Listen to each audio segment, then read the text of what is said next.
Good morning, Miss Ingram. Make sure you like, make sure you comment, and make sure you subscribe. Hi friends, welcome back to my channel, and today we are going to be reading There's a Rocket in My Pocket.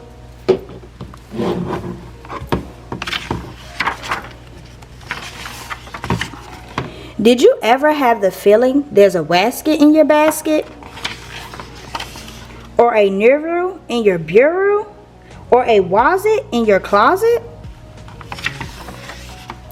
Sometimes I feel certain there's a jerkin in the curtain.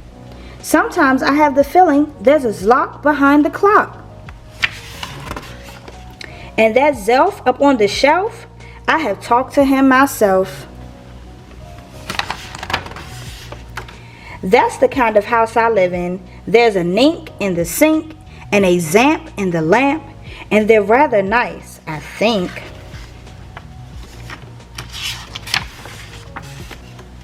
Some of them are very friendly, like the yacht in the pot, but that yotto in the bottle, some are friendly, some are not. I like the Zabel on the table and the Jer under the chair, but that Bofa on the sofa, well, I wish he wasn't there. All the nut boards and the cut boards, they're good fun to have about, but that toothbrush on my toothbrush, him, I could do without.